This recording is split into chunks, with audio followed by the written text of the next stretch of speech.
Our story today is called The Last Leaf. It was written by O. Henry. Here is Barbara Klein with the story. Many artists lived in the Greenwich Village area of New York. Two young women named Sue and Johnsy shared a studio apartment at the top of a 3-story building.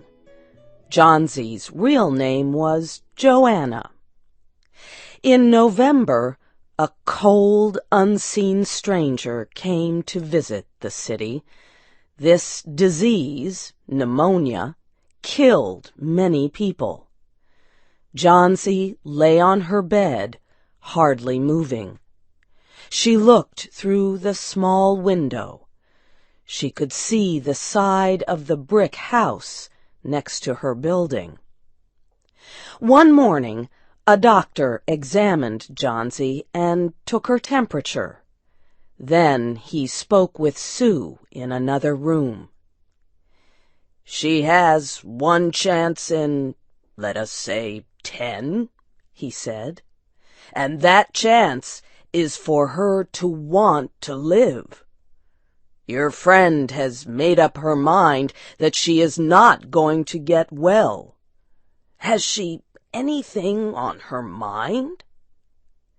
She wanted to paint the Bay of Naples in Italy some day," said Sue. "Paint?" said the doctor. "Bosh! Has she anything on her mind worth thinking twice? A man, for example?" "A man?" said Sue. "Is a man worth— But no, doctor, there is nothing of the kind." "I will do all that science can do," said the doctor.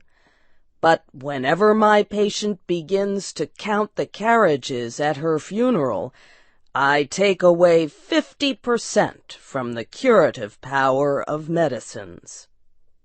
After the doctor had gone, Sue went into the workroom and cried. Then she went to Johnsy's room with her drawing board, whistling ragtime. Johnsy lay with her face toward the window. Sue stopped whistling, thinking she was asleep. She began making a pen and ink drawing for a story in a magazine. Young artists must work their way to art by making pictures for magazine stories. Sue heard a low sound, several times repeated. She went quickly to the bedside. Johnsy's eyes were open wide. She was looking out the window and counting backward. 12, she said, and a little later, 11, and then 10, and 9, and then 8 and 7, almost together. Sue looked out the window. What was there to count? There was only an empty yard and the blank side of the house 7 meters away. An old ivy vine, going bad at the roots, climbed halfway up the wall. The cold breath of autumn had stricken leaves from the plant until its branches, almost bare, hung on the bricks. "What is it, dear?" asked Sue. 6, said Johnsy quietly. "They're falling faster now. 3 days ago there were almost 100. It made my head hurt to count them. But now it's easy. There goes another one. There are only 5 left now." "5 what, dear?" asked Sue. "Leaves on the plant. When the last one falls, I must go too. I've known that for 3 days. Didn't the doctor tell you?" "Oh, I never heard of such a thing," said Sue.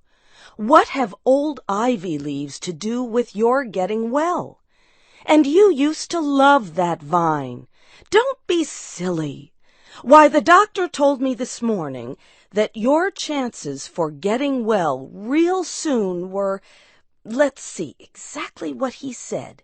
He said the chances were 10 to 1. Try to eat some soup now, and let me go back to my drawing so I can sell it to the magazine and buy food and wine for us." "You needn't get any more wine," said Johnsy, keeping her eyes fixed out the window. "There goes another one. No, I don't want any soup. That leaves just 4. I want to see the last one fall before it gets dark. Then I'll go too." "Johnsy, dear," said Sue, "will you promise me to keep your eyes closed and not look out the window until I'm done working? I must hand those drawings in by tomorrow." "Tell me as soon as you have finished," said Johnsy, closing her eyes and lying white and still as a fallen statue. "I want to see the last one fall. I'm tired of waiting. I'm tired of thinking. I want to turn loose my hold on everything and go sailing down, down, just like one of those poor, tired leaves." "Try to sleep," said Sue.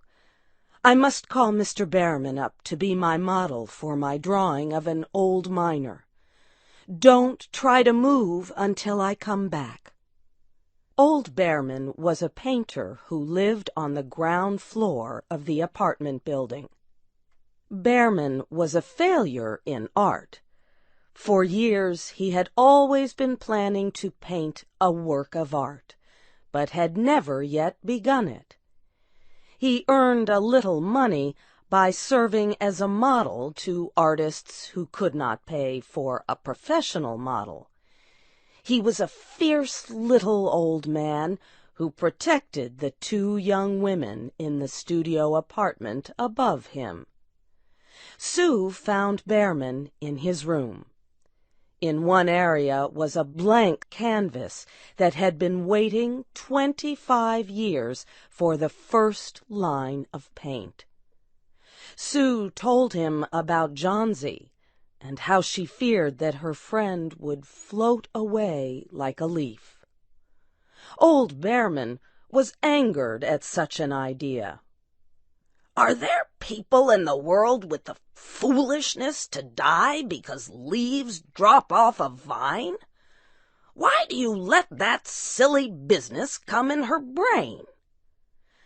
"She is very sick and weak," said Sue, "and the disease has left her mind full of strange ideas." "This is not any place in which one so good as Miss Johnsy shall lie sick," yelled Behrman. "Some day I will paint a masterpiece, and we shall all go away." Johnsy was sleeping when they went upstairs. Sue pulled the shade down to cover the window. She and Behrman went into the other room. They looked out a window fearfully at the ivy vine. Then they looked at each other without speaking. A cold rain was falling, mixed with snow. Behrman sat and posed as the miner. The next morning, Sue awoke after an hour's sleep. She found Johnsy with wide-open eyes staring at the covered window. "Pull up the shade. I want to see," she ordered quietly. Sue obeyed. After the beating rain and fierce wind that blew through the night, there yet stood against the wall one ivy leaf. It was the last one on the vine. It was still dark green at the center, but its edges were colored with the yellow.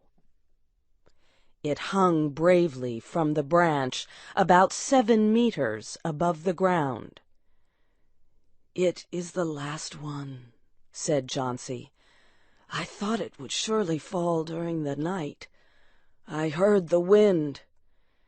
It will fall today, and I shall die at the same time." "Dear, dear," said Sue, leaning her worn face toward the bed. "Think of me, if you won't think of yourself. What would I do?" But Johnsy did not answer.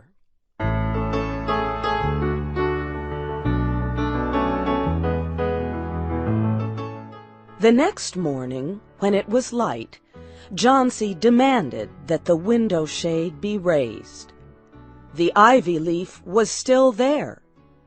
Johnsy lay for a long time looking at it.